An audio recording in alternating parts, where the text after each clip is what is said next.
Hello, everybody, and welcome back to Esoteric Atlanta. I know it's so weird. My camera's not on, and Hillis is like the only. I have to say, Hillis, I hate when I do shows and the other person's camera's off, and I'm just staring into the camera by myself. So I have put you, my dear friend, in a position that I don't like. But here we are. My camera's. I'm used to the spotlight. Yay! Jazz hands. My camera's acting up, you guys. It's been a wild day, and so I text Phil. So I was like, my camera's acting up, so I'm just going to turn it off. And because you are the star of the show anyway, so and so it doesn't matter, right? I know that we are simulcasting through multiple platforms today. Unfortunately, sometimes StreamYard only allows me to see YouTube. So if you are watching from Substack or Rumble and you ask a question and we don't answer it, it's not intentional. I just want to put that disclaimer out. I can't actually see it, but I know we get a lot of traffic over on Rumble. So anyway, so if you are asking from Rumble, I am watching right now from Rumble as well to see if I catch anything. But if somebody doesn't respond to your question, then hop on over to YouTube to either my channel or Hillis's channel and pop the question in there. Rumble's great, but they need to get their asses together because there's some stuff about Rumble where it's a little bit janky compared to YouTube. So come on, Rumble, step it up. Well, YouTube has been around since literally 2004, and the reason for that is because of Miss Janet Jackson. Sorry, Miss Jackson, I am for real. Did she started it? No. Well, technically, yes. Because of what happened that year at the Super Bowl. Oh, that's right. Everyone missed, and this is the quick summary of that. So since a lot of people missed what happened at the 2004 Super Bowl, the creators created YouTube so people could see it. So it started as a naughty website then, basically, because of if you're young and watching and you don't know what happened at that Super Bowl. It's actually kind of benign now compared to 2026. Yeah, I mean, Little Kim was out with one year at the Grammys with pasties on. I mean, like, come on.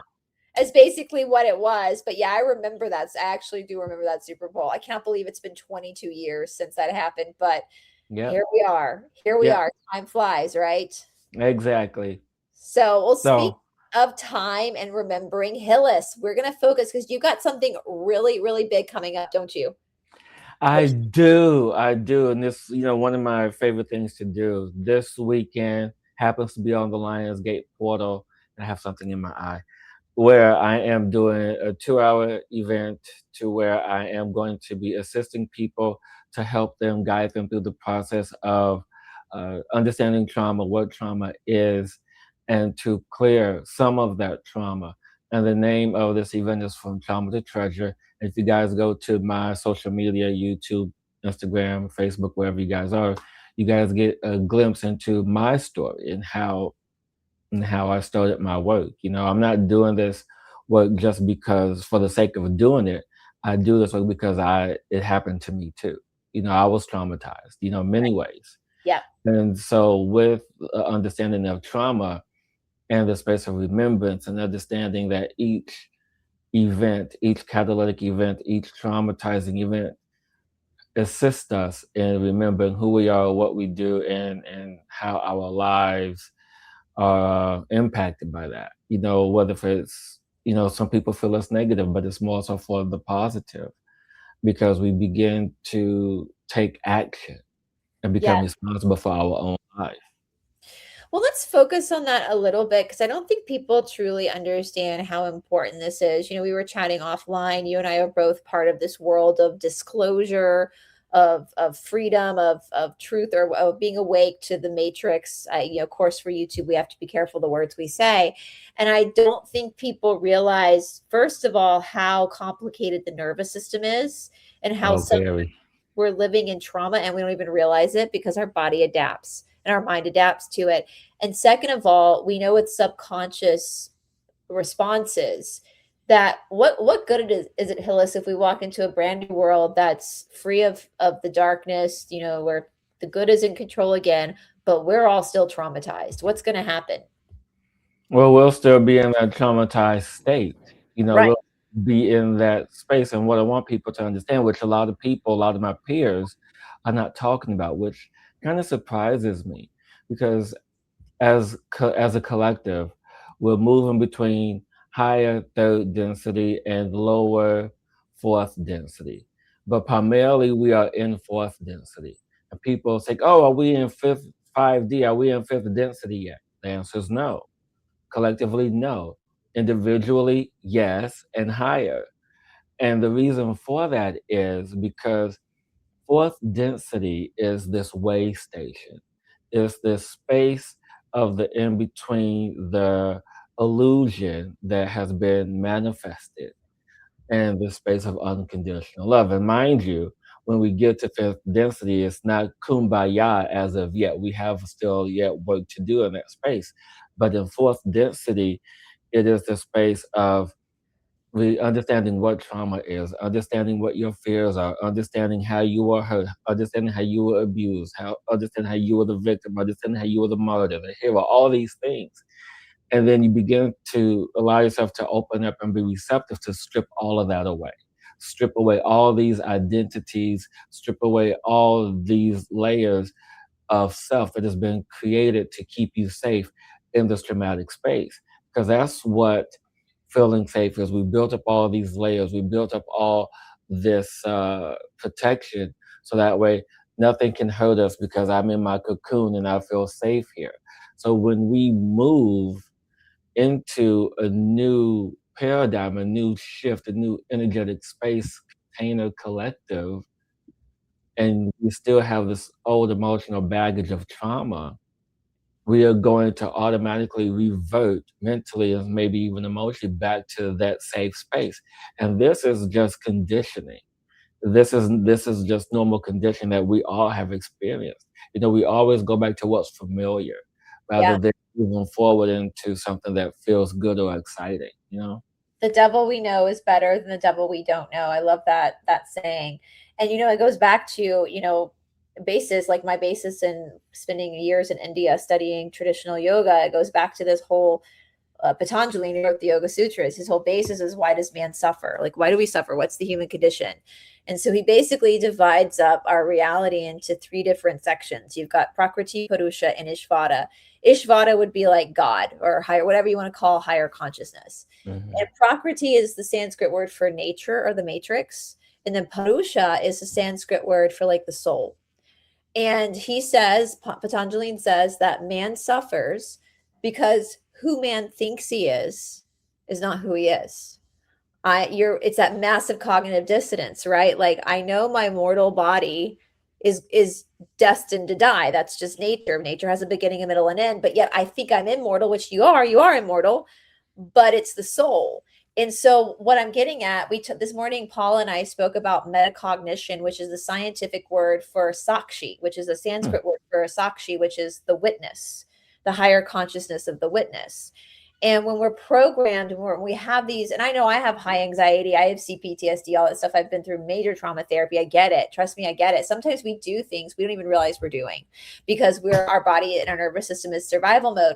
But if we can learn how to heal that and observe it from that metacognition or that sakshi, being the Mhm. witness of that, we can move past it. Because I want to ask our friends watching Hillis something that might trigger them, but it needs to be said. Why do y'all think the cabal, for lack of a better word, has been able to be so powerful? Because we've allowed it. Our trauma has allowed it.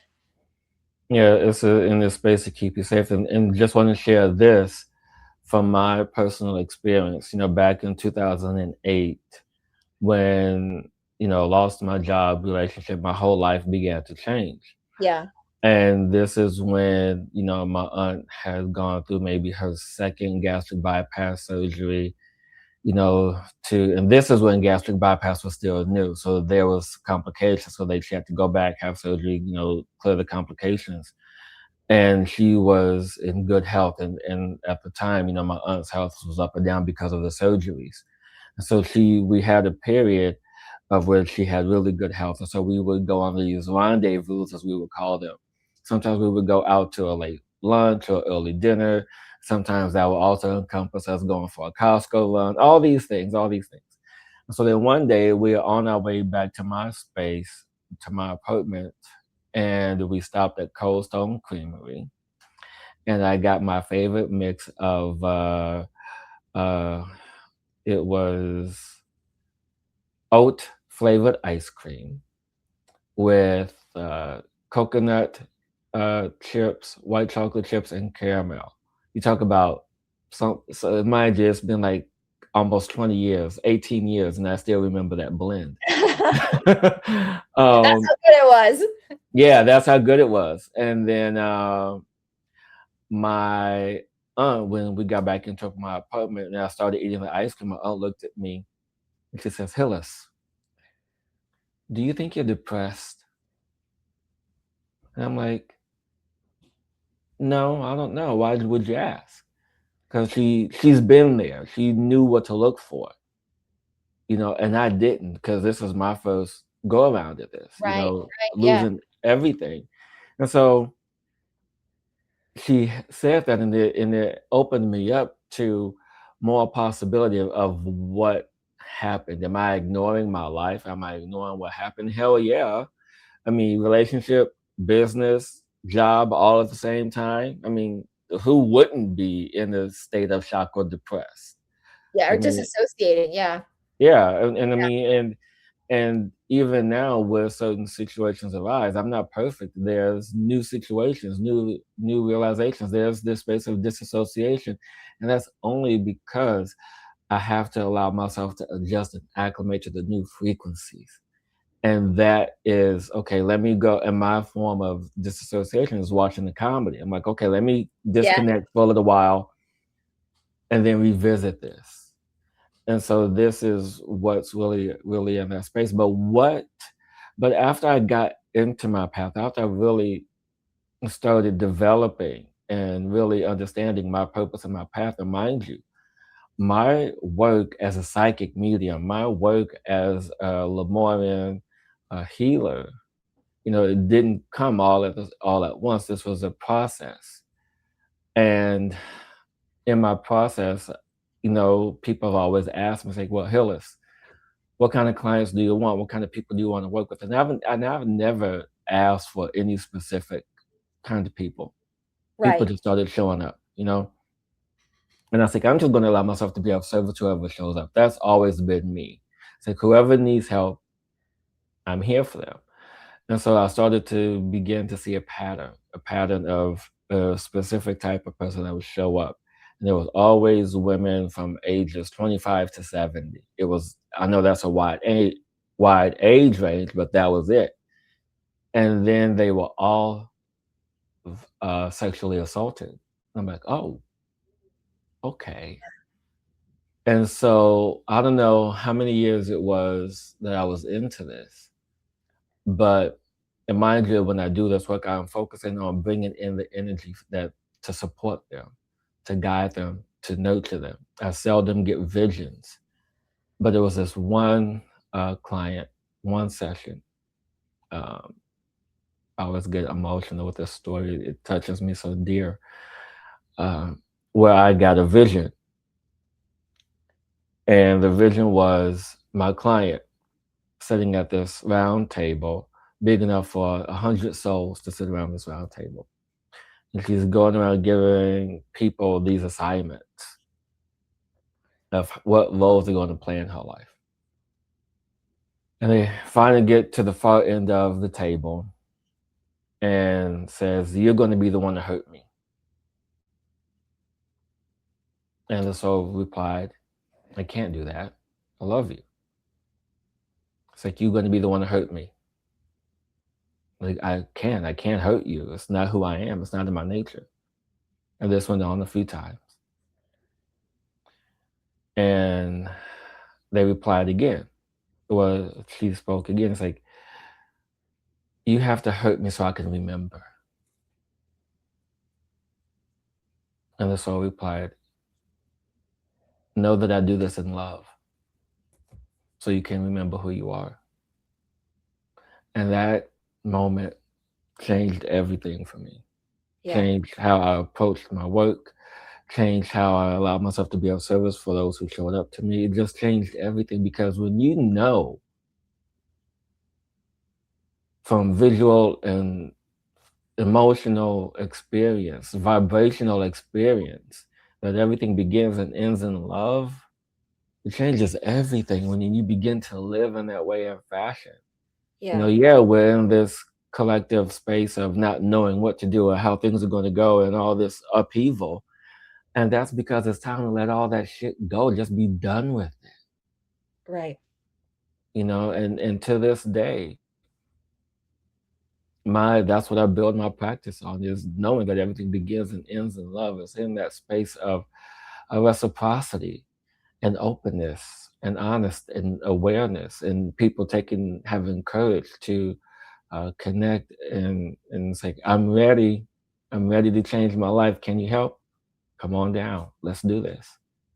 Yeah, it's that's a big concept in like yoga as well with I think in the Western world, and I've said this so many times on my shows, and I still don't think people are understanding what I'm saying because we have been conditioned to believe that karma is something negative, and it's not. It's not. In the Eastern No. philosophy, where this comes from, karma just means action. That's all it means. It's neither positive or negative. And so we see that as lessons to learn. So when someone Yeah. says that's my karma, they're not saying they're being punished. No. It's their lesson to learn. And we have to start there's power there. And I think that is this victim mentality is something that I see it's so pervasive now, more so than when I was a kid. Oh yeah. And it's okay. Like, yeah, there are victims in the world of crimes. Justice needs to be served. That we're talking about with the Matrix. But as far as your own walk in spirituality, it goes back. I was assaulted, and when I was younger, my uterus even fell out as a child, and that the biggest trauma for me did not come from the actual act. It came from my parents sweeping it under the rug and not Mm. doing anything. And that has caused a lifetime of me not valuing myself, of working too hard, of doing too much for other people, not having good boundaries. Because in that moment when I needed protecting, the people who were supposed to protect me didn't want to didn't want to rock the boat. Yeah. Right? And that's very common in Yeah, this very common. reality. Where, especially with children, it's like, oh no, that's just so and so. It's like, no, this really happened. I mean, this is very common, especially with the people that I work with.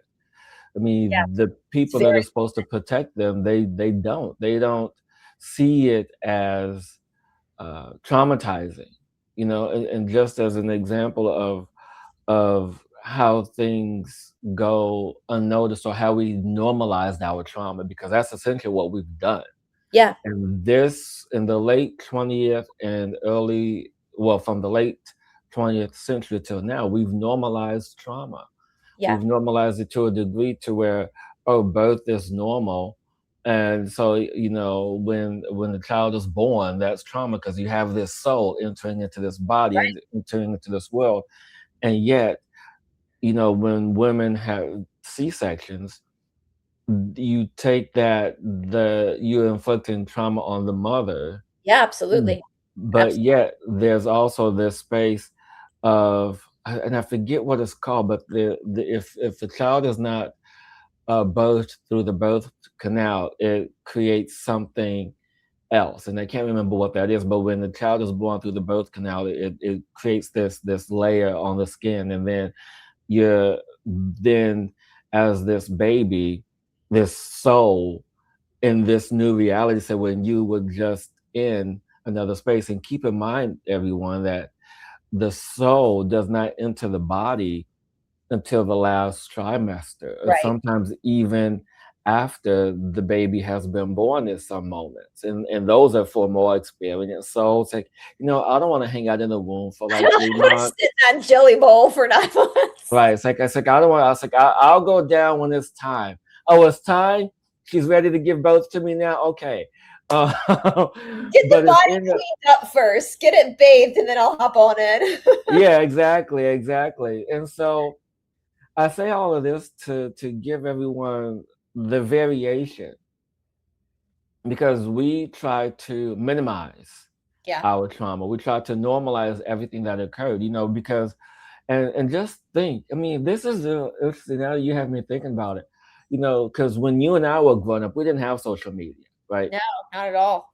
I mean, I was traumatized, just from a bully, growing up as well. I had a bully on my block when I was like 9 years old, and one day I just had enough. I'm like, this is enough, and so he came down.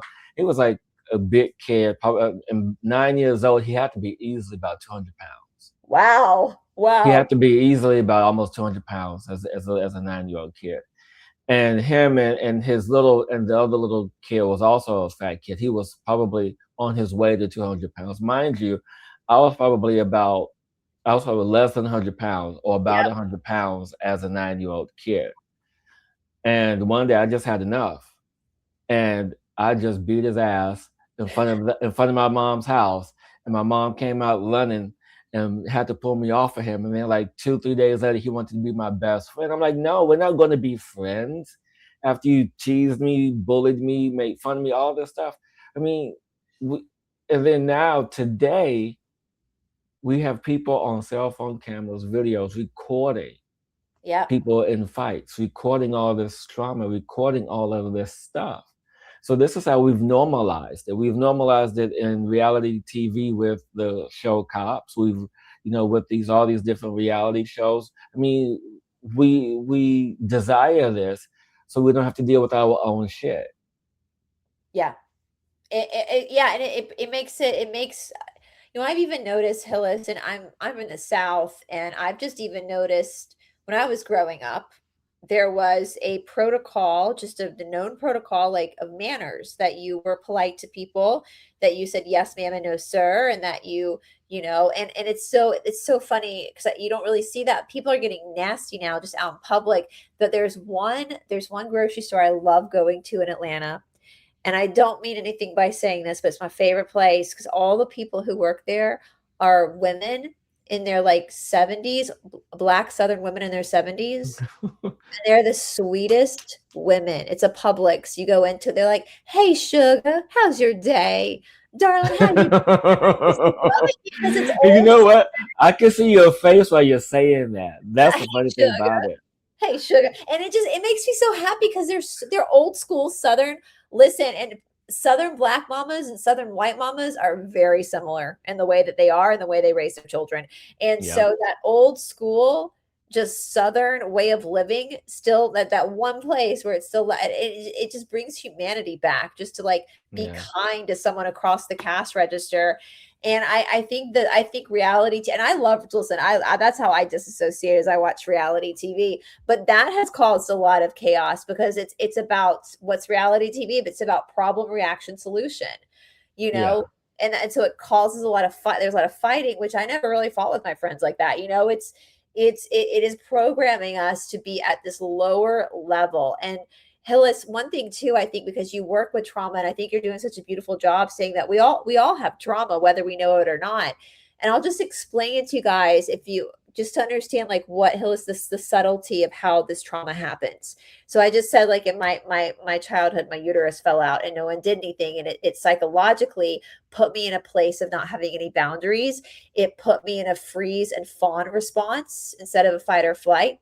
And I now, as an adult, I in my 40s realized that children who are in that situation, not necessarily that what I went through, but where they're not, boundaries aren't protected by their adults, hmm, they go into a room. So I could be with Hillis and we could be going into like a party somewhere, somebody's house party. What I will do without even subconsciously realizing it is I will scan the room and I will find the person that is the most threatening, and I will go to that whose energy is the most threatening. I will go to that person and I will try to fawn that person, right? Yeah. Whereas a person who had healthy boundaries as a child won't do that. They will subconsciously scan the room. They'll trigger they'll pinpoint in on the person whose energy seems the most dangerous, and they will block that person. Yeah. Does that make sense? And I think a lot of us do that. We start to fawn and Yeah. try to manage the problem because we don't want to deal with it. And we don't even realize we're doing it, do we, Hillis? No, and that's exactly it. Because the thing that happens is, and what I realized in my practice, is that when there are children who have been sexually abused, had any form of molestation, to some degree, whether if it was penetration or not, it's just the conditioning. It's just the way, the grooming of that, if you will. And when you have that, and then because as children, we are in the space of understanding who we are. We're soaking everything in. We're taking everything in. We are creating these relationships with our parents and the people that are around our parents. We're creating this space. We're filling out the world. Okay. And so by the time we get to our adolescence, we're in the space of self-development and self-identity. So as children, self-development, adolescence, self-identity. So we have associated with what happened as children with to our adolescence. So there's this link. So we feel safe around someone who may touch us inappropriately, Right. but it may be inappropriately for others, but it's okay for us because this is what we feel. This is what we've heard. And with the clients that I've worked with, I've heard stories of people saying, "Well, I started having sex at 11 years old, or 14 years old, or 15 years old because I felt safe with this person. But now I realize it wasn't safe. It was my natural response to that situation because of what happened to me when I was 7." Right. And You're so playing we out that programming. Exactly, and that's exactly what it is, because you're in this space of like, okay, I get it, I understand that this is what's happening, this is what has occurred. And so in the space of the developmental mind of adolescent, and keep in mind, the human brain is not fully developed until age 25. So Right. we are making choices and the decisions on lack of development, but yet also with the lack of safety or boundaries because of things that has occurred. And then when you said earlier, and even with the clients that I work with, when we try to seek help and get that protection, it's just washed away or swept under the rug. It's Right. ignored because it's like, well, how can you experience that? What are you talking about? And so it's one of these things, especially in Black culture, to where if that happens, it's the one thing that's not spoken of. Oh, same in white. Everyone knows it. Yeah, They same just in don't white speak culture. about it. Same when I grew. Yeah, it would have been more the way I realize now as an adult. And I don't think my parents did this intentionally. It was an issue that they didn't want to deal with because it was painful for them to deal with. And so in that Yeah. moment, they swept it under the rug. And I think from their old school, their baby boomers, from their old school parenting, they felt like it would just that would just work itself out. And and you're so right. We are programmed. It's funny, Hillis. I was watching. I love history. You guys know I love history because it's gossip, right? History ain't nothing but gossip. And I was listening to this guy speak about speaking of trauma, some of the wives of King Henry VI, who chopped off two of their heads. Mhm. And the first one, Anne Boleyn, he said something, and I agreed with him, and I've always thought this. And I have a point with this guy. So I always say, "Oh, Anne Boleyn." The narrative is that Anne Boleyn and Henry VIII it was just the passionate love of all ages. And after I went through trauma therapy, I'm like, no, it wasn't. That was a traumatic relationship. We are even in relationships, Hillis, we are programmed to want to look for the drama, look for the passion, the intensity, Yeah. fighting. And when I went through my trauma therapy, that's when I realized that when we have that feeling in our stomach of like push pull and all that kind of stuff, that's your nervous system telling you to run. That's not Yeah. love. And Yeah. that real love is actually kind of boring and not like that. Yeah, I mean, just think about we've been programmed as a culture to have Yeah. that. I mean, it all started with with Helen of Troy, that love story. Yeah. Then it Oh, that's the spilled whole over part. into Romeo and Juliet. I mean, come on, we've been programmed our whole lives that every relationship has to have some sort of drama, And whether to if be it's dangerous. romantic or platonic. And it's in that space that when we have these, dynamics, family, friends, whatever, that there has to be this push pull, drama, trauma, all of it, all rolled up into one. Because with the trauma, it also blocks certain brain receptors. It lowers the dopamine and it heightens the cortisol. So when Yeah. you have more cortisol in the brain, it creates these automatic trigger responses, which is why the nervous system is fight, flight, or freeze. So Yeah. when we begin to understand the chemical makeup, when we begin to understand our own biological chemistry, of why things happen the way that they do or why we're drawn to this or that, it's because of how we identify with certain situations. Right. And once you understand, that's that metacognition, the shakshi, being able to witness, thinking about the thinking and seeing why you're doing certain things that you are doing. And Yeah. Romeo and Juliet should be a cautionary tale. And Yeah. And it's Helen of Troy, come on. And just then cautionary tale. Cleopatra, There come should on. never be a war fought about your relationship. I mean, we always laugh that Romeo and Juliet were just teenagers doing what teenagers do. Right? but uh but like Henry VIII and Anne Boleyn, your love affair should not end with you getting your head chopped off. That's not love. But we've been No. taught that it is, that drama, that betrayal, that jealousy, that infidelity coming back together, and then when I went to trauma therapy, because I had the propensity as well myself of dating like malignant narcissist. And I always like the bad boy, but you can date a bad boy who isn't a malignant narcissist. It took me until my early 30s to figure that one out. And it wasn't until I went through trauma therapy that I realized that I was replaying something from my childhood. Like what trauma Yeah. does sometimes is it replays things so that you can figure. It's almost like you were talking about the childbirth, Hillis, and when a baby is not born vaginally, for the mother specifically, I don't know about the what goes on the skin, but I know for the mother, it doesn't allow her body to finish the Oh labor yeah. delivery. And I'm not, listen, if you had to have a cesarean section or you or your baby were going to die, great, I'm glad. But what happens sometimes, and they don't tell women, is if they haven't had a full on delivery, is that their body can still go into labor. And sometimes, like they could be 20 years later doing on a jog, and all of a sudden it could trigger the labor to finish. Like I'm trained in this because this can happen in yoga to Wow. deal with this if it were to happen. And so Well, I it's good to know if I know anyone that happens, I know who to send them to. Right. Well, you just have to let them finish it. Like you have to let the cramps finish because your body is finally. But think about that. Think about, let's say, like Hillis, a woman had a cesarean section 20 years ago.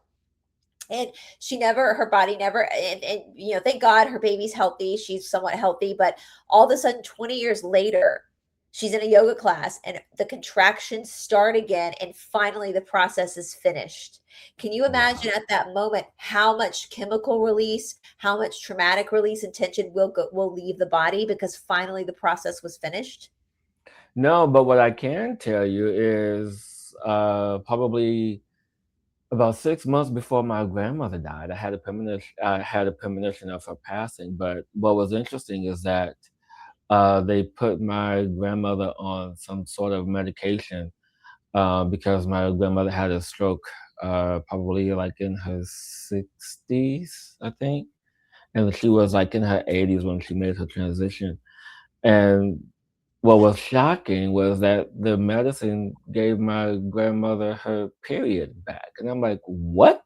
Oh, that's interesting. I've actually heard that happening a few times. And I'm like, that's just insane. And so the things that we put our bodies through, and this is what people don't understand about trauma. It- Trauma lives, I have to sit up for this one to go through this explanation because it's intricate. So when what we know about trauma, that if because trauma is one of the lower vibrating energies, okay, but it's also connected to the higher densities. And so when we experience trauma at the physical level, it lives in the body, it lives in the cell. The body holds that memory. And this is why we are either relaxed or tense in certain situations. Yeah. Okay. And depending on the trauma, and since I'm familiar with sexual abuse, and sometimes this has caused many things in the sacral and root chakra. This has caused women to have miscarriages when they weren't intended. It has caused their vaginal and uteral discomfort. It has caused many things because of this thing that happened to them as children and adolescents. But that's just the physical part. And the energy, as I just mentioned, is in the sacral and root chakra, and that space there as well. Not to mention how it affects the nervous system and meridian system. It Yep. affects the spaces, it creates this blockage to where energy doesn't flow properly. And so, and this I know from experience, when the meridians aren't flowing properly, you get to have twitches or spasms in certain joints and part of the body. Sometimes this can cause twitching in the thighs, twitching in the gut, twitching in the vaginal area, and that's all spasm unintentional. That's because the body is trying to release something that it's unable to. It's been trying to release for years, and then from there out, you go out into your auric field, which is 7 layers. So you have 7 layers of this trauma yet to still go through. And then after you go through these 7 layers of this energetic density, you still have to deal with it at a soul level, which is why I work with people at a soul level. Because if we work at a soul, the soul is the mirror to the body, Yeah. and whatever reflects that is in that space. And so you just have this energetic clearing of what needs to be free, because it's all a system, and Yep. it's divinely created to just be as it is meant to be. Can you imagine walking around with full spectrum eyesight? We wouldn't be able to see any damn thing. We'll be so blind. Oh, I got it's kind of off subject. So I have blue eyes, and I just saw a maybe that's a trauma too, to have light eyes, because I just saw a picture that actually showed what people with brown eyes see when they're like outside in the sun. Hmm. It's different. When You have to send that to me. I'll have to find it. It's blue-eyed people like myself, and I was like, "No." When they showed it, what blue-eyed people see, I'm like, "Yeah, no, that is what I see." It's so bright. It everything is like yellow. Wow. Yeah, So that's interesting, yeah, because when I do plant medicine, when I have my personal plant medicine journeys, mushroom journeys, whatever, yeah. things are much brighter. But I would be interested to see, because I'll have to find it and send it to you. It's wild, and Todd has like hazel eyes. It's like greenish. So I asked him which one he sees, and he sees like the blue eyed, but he's got like greenish hazel, which is light eyes as well. mm, And we were like staring at it, just dumbfounded at how like people with brown eyes can actually go into the sun and see the world outside looks darker because they have a darker filter. It's wild. So anyway, sometimes trauma can happen just from your biology. yeah, and the thing is, it's not intentional, because, like I said at the top of the show, is that when I shared that story, trauma is a catalyst to help us remember who we are. Absolutely. If we didn't have that's the yoga perspective. If we didn't have suffering, we wouldn't have friction. So this world, in this sense, we're in a polarized world, like where we have a sun, we have a moon, where we have a right, we have a left, we have a man, we have a woman, where we it's all polarities, right? And so when you think about opposing forces, so a polarity is an opposing force, it creates a tug of war, which is an opening, right? And that creates friction. I always say, Hillis, that I use the metaphor with my students that we're like matches. If you look at a match that's by itself, it has everything on it. It needs to light Mm, itself. It can't though unless it's struck up against the matchbook. That's exactly. that's why to think that you're going to live on earth without having some sort of suffering is very ignorant of what your soul came here to do. We And will at one point, but not in right this lifetime. you got to embrace the suffering. And that's what I loved about the Bhagavad Gita, which comes from the Mahabharata, which Bhagavad Gita like changed my life. The Song of God is what the Bhagavad Gita stands for, the Song of God. And it's this part of the Mahabharata where the whole Mahabharata is about these two like cousin families that are fighting for land in this Indian kingdom. And they're Mm-hmm. going through all these ups and downs. And finally, it comes down to the point where they're going to have to go to war with each other. And Arjuna is the guy who's on the battlefield, and Krishna is the avatar of God, the Christ, Krishna the Christ, and he's also the one that plays the flute and dances. He's very jovial. So to see Krishna in a war scene is already kind of polarizing. And Arjuna, the whole Bhagavad Gita, Arjuna is basically standing on the battlefield and he's having this like dark night of the soul, this like come to Jesus moment where he doesn't want to do it. He doesn't want to go to war against his cousins and people he's loved. And you would think what we've been conditioned to believe that the answer Krishna would give him is like, well, then don't love and peace, man. But no, that's not what Krishna says. Krishna goes, tough shit. Guess what? You're a warrior in this life. This Yeah, is what you have to do. You got to buckle up, Buttercup, because this is your journey in this life. And yeah, he goes through all the other things like accepting where you are. I think a lot of times for us, Hillis, and we could speak on this with trauma. I think sometimes there's denial where we don't want to accept the predicament we're in. Like we don't want to, and I think finally accepting that you have trauma makes such a big difference in your journey to healing. Do you want to speak on that a little bit? yeah, definitely. And if there's anyone that is watching now or later, you can definitely put your questions in the chat. Uh, oh, sure. So, Bernice, just go ahead and click on the link, hillispugh.com forward I'll slash put it all links. in the comment section again. It looks like you're coming from Rumble, Bernice. So if you don't see it, let me know. But I've just put it back. It Yeah, says if you take the comment down, you can see my link. Bernice, you can either see me this weekend while I'm doing a live event. You can check that out. Or if you want to work with me one on one, go to the link that's in the square on my square. Then you can set up your one on one consult with me, and we can see how I can be of service to you. But back to your question. So, what I find fascinating about all of this, right? Because it wasn't until I started my personal path where I began to, it's like, wait, this is just a giant school. It's like I got to go to school to be in school, yeah, meaning I got to go to. Like this just didn't compute. It didn't make sense. And so it's like I graduated from high school, was going to go to college, all this stuff. I'm like, but I'm in school just to be in school, all this stuff, all this trauma. And so if we didn't have the contrast, if we didn't understand what the law of vibration was, if we didn't understand all of this, if we didn't understand what the sun was, how would we know what the moon is? If we didn't have all of this exactly. polarizing energy, we would know one without the other. So this is also true. If we wouldn't know trauma, if we wouldn't know fear, we wouldn't know love, joy, and happiness. We wouldn't know these things. We would just be readily accepted in that space. And so the space for us to really accept our trauma, you can be, some people can be broken happy. It's like, is that traumatic? Yeah, sure, why not? People can live in a space to where they begin to, what is it?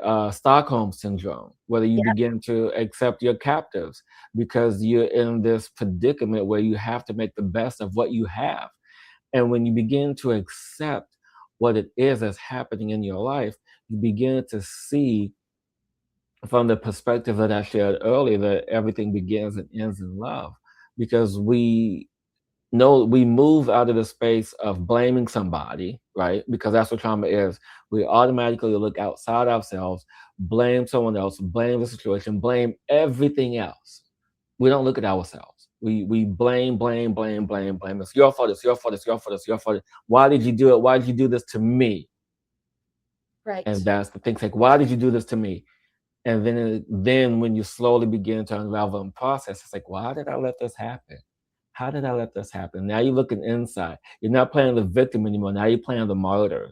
It's like, okay, well, I'll let this happen to me, but why? And then when you move out of the martyr situation, it's like, oh, wait, if that didn't happen, I wouldn't be here. And if I Right. wouldn't be here, I wouldn't be who I am. So I wouldn't have changed that. That was a rough journey, but damn, it was what I needed. And so there's these three stages, the blaming, the victim, the murder, and then the acceptance. And it's in that space of accepting you begin to see the bigger picture, that Yeah. we are a part of this fractal creator source God energy. And people, I know a lot are probably Christians, religious fanatics the wrong way when I say that, but just imagine you're this omnipotent being and want to experience different facets of yourself. Absolutely. Yes. Yes. How would you do that? Yeah. And don't worry about making the religious fanatics mad. I do that all the time, Hillis. So don't even worry about that. Well, and that's the thing and that's part of why I have my series being Omni. It's the path of really understanding oneness, really understanding who you are. And Yeah. Omni is the all. It's everything. It's the plant right here next to me. It's you sitting over there in Atlanta. It's the paintings that are on my wall. It's everything. And when you begin to have reverence of that space, you begin to see things from a different lens and different perspective, Yeah. because it's in that energetic resonance, this self proclaimed container. It's like, I have to be safe here. This is my safety spot. No one can touch me. No one can hurt me. Safe, safe, safe, safe, safe. But guess what, dear child? You're not always safe where you claim to be, Yeah. because there have been moments where I thought I was safe. There was one time I thought I was safe in my own home. And at the time, my ex-boyfriend, I tell you, had a temper worse than none. And if anyone knew me back in the late 90s, early 2000s, my temper, instant. It took me a while to work on that, but this person had a worse temper than I did. And that's like, one minute we were talking, next minute we were having an argument. Next thing I know, I'm in to have a bloody head, you know? The next thing I know, I'm in the hospital. I'm like, oh, what the hell just happened? And so when I say these things, I speak from experience. Yeah. And so, yeah. Yeah, so Benice, no problem. Are you on the west coast or east coast of Australia? Because I've worked with people in Australia before, so I've always worked out times to work with people in Australia. I love working together with all the accents. I've been to Sydney once. Sydney was awesome. I love Um, Australia. Yeah. yeah. I always tell I have a lot of Australians on this channel, and I work with a lot of Australians, my business partners in Australia, and I always say that Australians are very similar to Americans. There's Oh a yeah. similar like personality. One thing Michelle Obama said a long time ago that I actually agree with, is that Americans are scrappy. And I agree with that. So are Australians. So Yeah. yeah, Bernice, we have Zoom. The Lou, who we channel on Thursdays, calls it telepathic TV. That's what he calls Zoom. Hmm. And we have telepathic TV. So Yeah, no, I love it. And when it was so funny, the one time I went to Australia, it was, I guess you can call it a red eye, because it was from New York to LA, yep, had about maybe an hour layover, then from LA to Australia, where I slept like 14 hours, yep, and then got up, and it was like maybe 8, 9 a.m. So I forced myself, my partner and I, we were up, we forced ourselves to stay awake the whole yep, entire day, and went to the local zoo, if you could call it a zoo, and saw a Tasmanian devil, koala, kangaroos. It was fun. It was a fun challenge to stay up for the whole entire day. yeah. Jet lag is no joke. Jet lag is rough. But Hillis, my teacher in India used to say that the reason why jet lag is so bad is because your physical body has moved, but your energetic body has not caught up yet. Yeah, And exactly. like our ancestors collectively would travel slower. They would travel on horseback or in carriages or on ships. So it was a slower progression to new places. But uh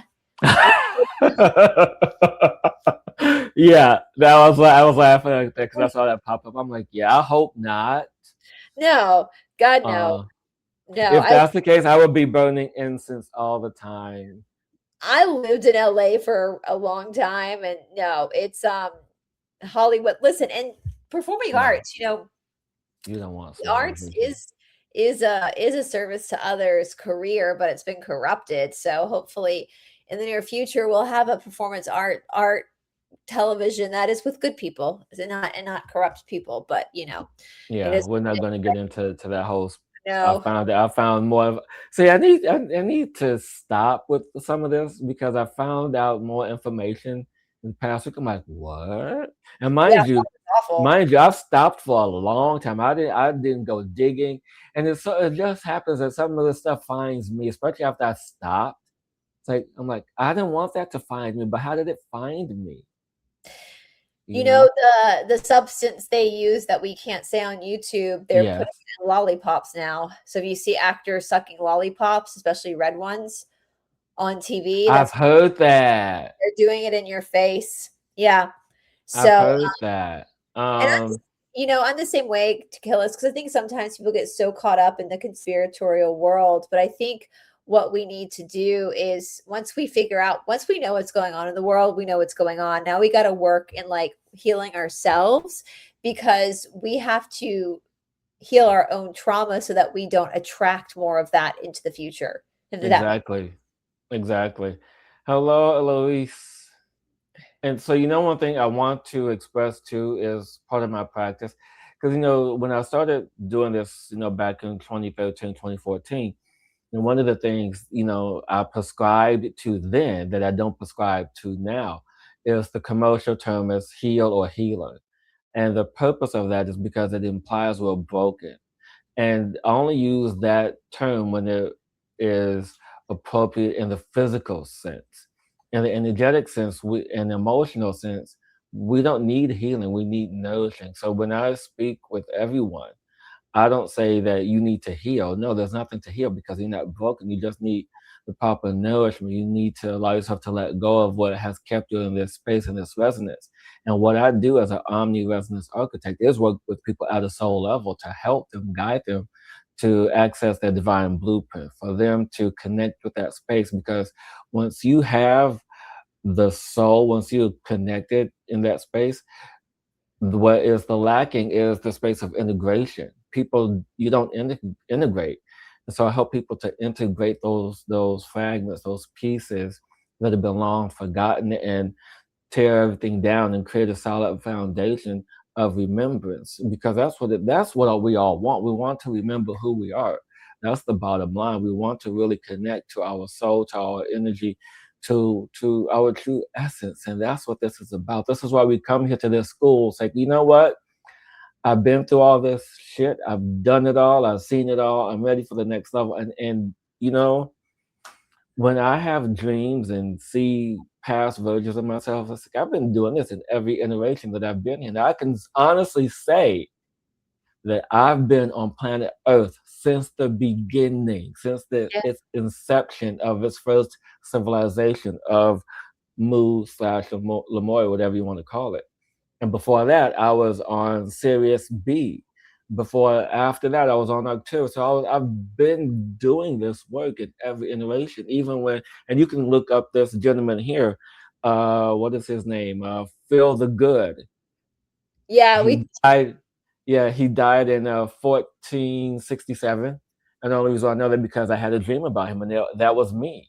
He was born a Leo. I have Leo in my chart, and he died on my birthday, June 15th. Now, how wild is that? If that's not confirmation of that, then there's other lives that I lived. I'm not going to go into on the channel right now, but I mean, there's all this stuff. I mean, I've been a high priestess, I've been a scribe, I've been an emperor, I've been a slave, I've been all these iterations. And in every iteration, there's been this. oh, Uh, where'd you go? There you are. Where'd it and as go? I was saying, I in meant to pull every that up. in every iteration of me, there's been this desire to heal. And with Phil the Good, the Duke of Burgundy, I mean, he had 900 commissions of texts. So he's like this very super spiritual Duke of Burgundy. So I mean, come on. I mean, yeah. And So yeah, it's all this stuff. So You have a much stronger jawline now. but I think he might have been taller though too. But oh, we have to talk about this offline. I think you'll find it interesting. Is in one of my most recent lives, I was Douglas Fairbanks. Huh, interesting. Interesting. Do you know what's interesting too? I often think too, you think of like past lives, we also have our ancestral as well. That DNA also runs through us too. And that can cause some issues too, can it? Oh, definitely. I mean, and one example of that is, and I'm gonna just take a sip of water now to share this story. Yeah, go right ahead. Absolutely. We have that ancestral DNA that's active. Yeah, exactly. Because I had a client who had irrational fear of trucks, pickup trucks, semi trucks, just had irrational fear of trucks in general. And so we worked together, and I believe it was maybe her second or third session where we got to this fear. And I said, well, where is this? It's not in the current frame. It's not in this current design. Where is it? So I had to go a little bit further back and found out that this fear came from her mother Yeah, because her mother was about to get hit by a truck while she was pregnant with her. So that was a transference of emotion to her. So the transference of trauma is real. The very real. transference of this energy is real. But as I've done this work, ancestral energy doesn't impact us like some people think it does, which is why I do work at a soul level. Because to put it in this form of fashion, if anyone has ever seen uh, Avatar: The Last Airbender, which is my favorite cartoon on earth, I love that show. Um, and you can learn a lot just from watching that show. But I've in the space of understanding your past incarnations and the blueprint that they carry is all the same. And the only reason why ancestral energy impacts us is because of the lessons that are designed to be learned from these interactions, which is why people talk about ancestral trauma and how it goes back 7 generations and forward 7 generations. It's because of the lessons in that space. And seven is just the number that we associate with our cosmology, with the 7 chakras, 7 embodied chakras, the 7 auric fields, and the meridian system, and all these things. There's all this energy that is connected to the lessons, and that's why the ancestral trauma plays a role. That's the only reason it impacts you indirectly to have that experience. And then you have your own incarnations, your own traumas to deal with. But like I said at the top of the show, we're in fourth density collectively. It's time for us to really begin the path and to do the work, let it go. No more spiritual bypassing, understand the shadow, and put everything to rest. Yeah, it's what's interesting, I mean, I this is something small, really small, not that big of a deal. No, nothing is ever small. Well, I have a really weird-ish thing about my neck. Like, people Hmm. always notice how I cut my T-shirts, and I don't like anything touching my neck. Like, turtlenecks are really tight necklaces, or even when I go get my hair cut, like, I usually sit with my hand around the collar because I can't handle it, and it took me a really long time to figure out why am I so insecure about my neck? Mm. And I think it's because I've had ancestors who were executed, or maybe I was executed in a past life, and that trauma is still there. Well, no, you know what just came to me because I have a similar issue. I don't like it when people put their arms around my neck Yeah. because for you it was you were strangled. For you, that's what it was. You were strangled in the past life. For me, it was because I drowned, which is why still really don't. I know how to swim a tiny bit, but not like a lot. I Yeah. don't like to get in deep water because of my irrational past life fear of drowning. And this was back in Atlantis, so I still haven't gotten over that. um, but yeah, you definitely you were strangled. this is why it was in the past life this occurred. I can't, like, I will constantly grab, and I have people when I first got on YouTube are like, "Oh, you cut your shirts, you cut all your shirts." I'm like, "Bitch, I can't handle anything around my neck." That's why I um, so yeah, it's that, and it's just a minor thing, right? Like it's not like I think about it every single day. So, but Hillis, I know we're coming up at the top of the hour, and I know I have a meeting at 12:30. So what can we let's talk about like what people what can they expect when they come to see you for the first time? Can you give people a breakdown of like how your process works? Sure, definitely. So what my process is, and you guys can actually go to my website. I talk about it on my website too, is about the energy work. And after we have the initial consultation, now mind you, I say 15, 20 minutes. Sometimes it could be about a half hour long because I do get intuitive hits as I go through this process, depending on how much information you provide. And sometimes it's not even about how much information you provide, it's also about how open you are and receptive you are to the energy and how much you allow me to see in that moment.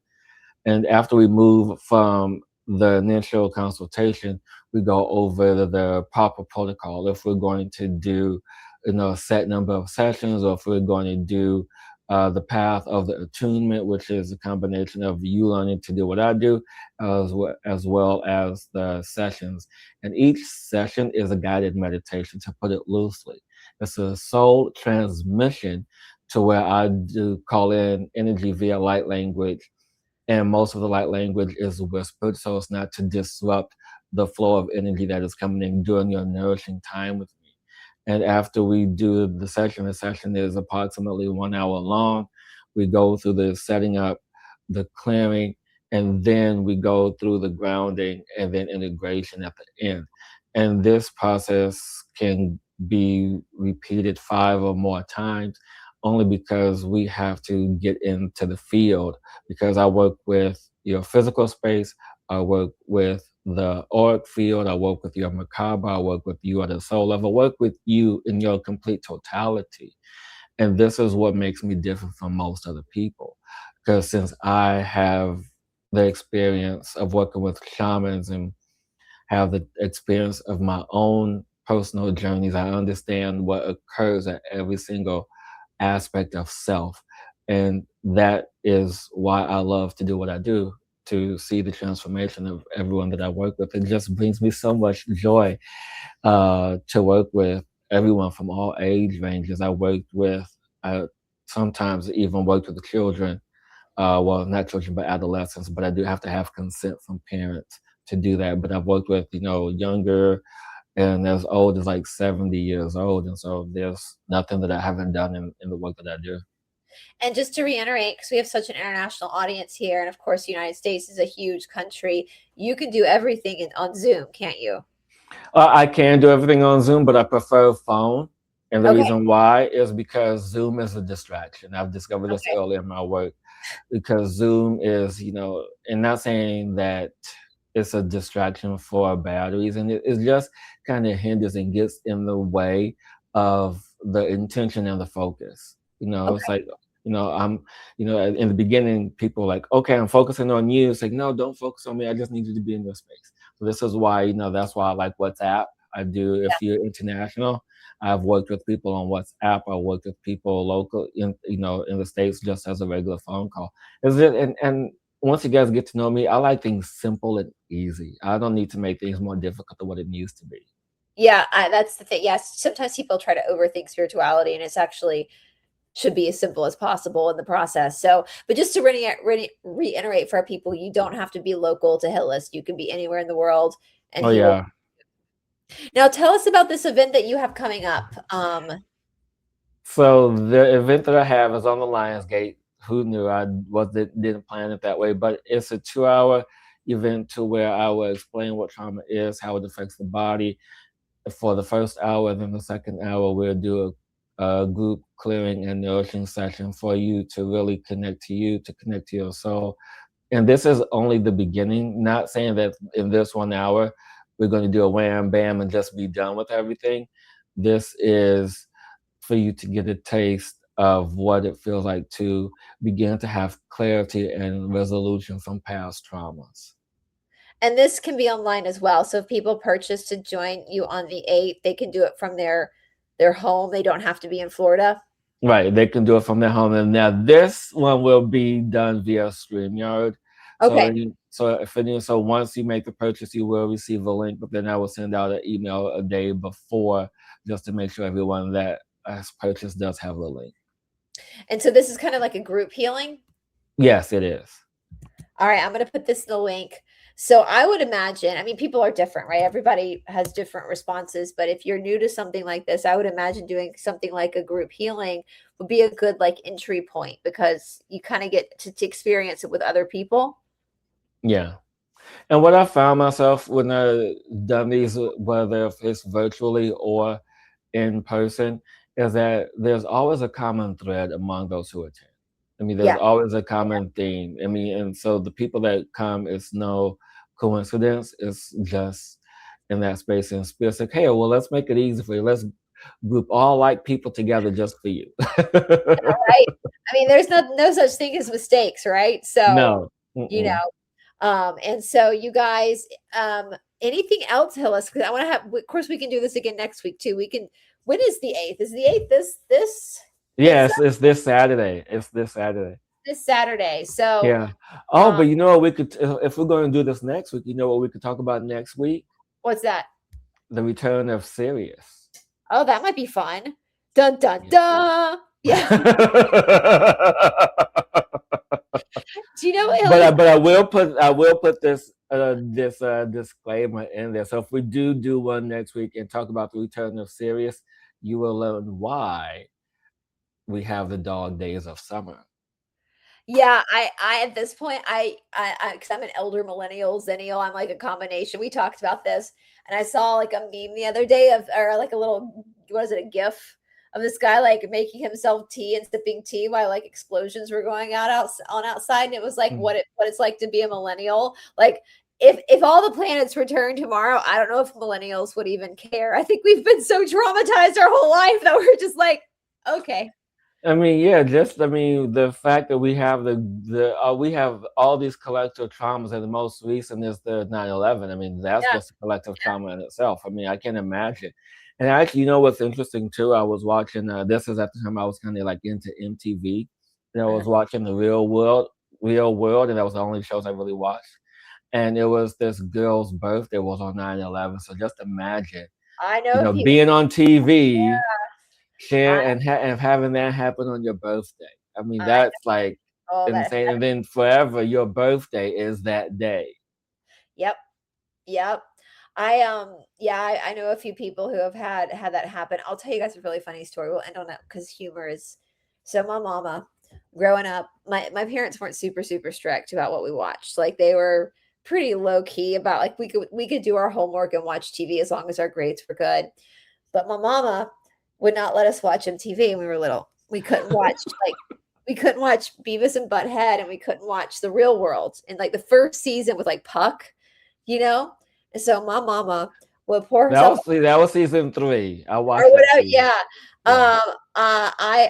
Yeah. My mama would go into her master bedroom with her glass of wine and a snack, and she'd lock the door and watch it. And my sister and I'd be sitting outside the door, like, Oh, oh, I love it.